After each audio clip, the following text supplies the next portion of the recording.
Hello students, তোমরা যারা গৌরবঙ্গ ইউনিভার্সিটির আন্ডারেই সেকেন্ড সেমিস্টারে ছাত্রছাত্রী আছো এবং তোমাদের ইতিহাস সাবজেক্টটা মাইনর কোর্স হিসেবে আছে, আজকের ক্লাসটা তোমাদের জন্য খুবই গুরুত্বপূর্ণ।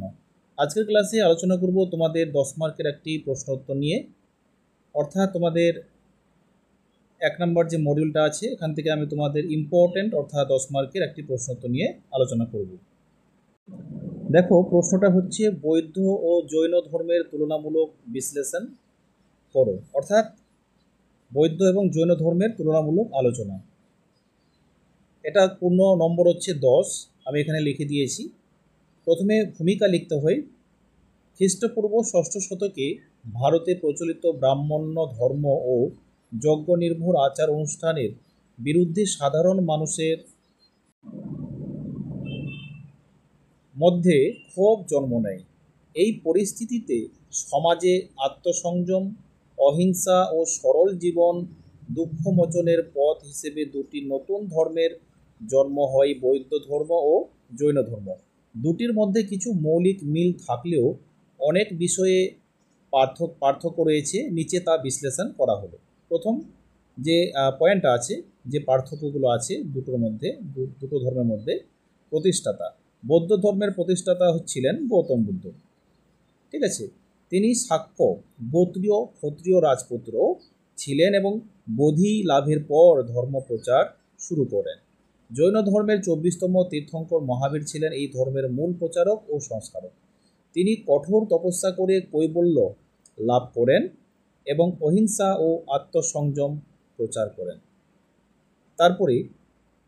তারপর 2 নম্বর পয়েন্ট, আত্ম ও মুক্তির ধারণা। বৌদ্ধ ধর্মে আত্মার অস্তিত্ব অস্বীকার করা হয়। তাদের মতে মানুষ 5টি স্কন্দ, রূপ, বেদনা, স্বয়ঙ্গ, সংস্কার, বিজ্ঞান নিয়ে গঠিত। তারপরে তারা বলেন, জৈন ধর্মে আত্মাকে চিরন্তন ও অবিনশ্বর ধরা হয়। আত্মা কর্মের সাথে যুক্ত থাকে এবং কৈবল্য লাভের মাধ্যমে তা মুক্ত হয়। তারপরে 3 নম্বর পয়েন্ট, পরম লক্ষ্য নির্বাণ লাভ, যেটাকে বলা হয়। বৌদ্ধ ধর্মের পরম লক্ষ্য হলো নির্বাণ, অর্থাৎ দুঃখ ও পুনর্জন্ম থেকে মুক্তি। এটি একটি শান্ত নির্বিচার চেতনায় পৌঁছানো। জৈন ধর্মে পরম লক্ষ্য হলো কৈবল্য, মানে এই যে নির্বাণ লাভ করা, ঠিক আছে। তোমরা নির্বাণটাও লিখতে পারো, যেখানে আত্মা সমস্ত বন্ধন কাটিয়ে নিজের আসল রূপে পৌঁছে যায় এবং চিরন্তন জ্ঞান অর্জন করে। খুবই সহজ, মানে উত্তর খুবই সহজে তোমাদের হয়ে যাবে। আরেকটা বিষয় তোমাদের সাথে শেয়ার করার আছে, সেটা হলো তোমরা যারা স্টাডি ম্যাটেরিয়াল তোমরা পারচেস করতে চাইছো, ইতিহাস মাইনর সাবজেক্টে তোমাদের স্টাডি ম্যাটেরিয়াল তৈরি করা হয়েছে। তোমরা চাইলে এই নম্বরে যোগাযোগ করে তোমরা স্টাডি ম্যাটেরিয়াল নিয়ে সংগ্রহ করতে পারো। অহিংসা চর্চা। দুটি ধর্মেই অহিংসা অন্যতম প্রধান নীতি। জৈন ধর্মে অহিংসা চরম পর্যায়ে, তারা জীবাণু, গাছপালা, বাতাসের প্রাণও রক্ষা করে। বৌদ্ধ ধর্মে অহিংসা গুরুত্বপূর্ণ হলেও তা অনেক বেশি ব্যবহারিক ও মধ্যপন্থী রূপে প্রচারিত হয়েছে। তারপরে ধর্মপ্রচার পদ্ধতি। গৌতম বুদ্ধ সাধারণ মানুষের ভাষা পালিতে ধর্মপ্রচার করেন এবং ভিক্ষু সংগঠন করেন। মহাবীর স্বামী অধিকাংশ সময় মৌনতা পালন করতেন, তার শিষ্যরা প্রাকৃত ভাষায় ধর্মপ্রচার চালাতেন। তারপরে নারীর স্থান। বৌদ্ধ ধর্মে নারীর সঙ্গে যোগ দিতে পারতেন, যদিও কিছু বিধিনিষেধ ছিল। কেন ছিল? অর্থাৎ জৈন ধর্মে নারীর সন্ন্যাস সম্ভব হলেও কিছু উপমহাজন মতবাদে নারীর মোক্ষ লাভ সম্ভব নয় বলে মনে করা হয়।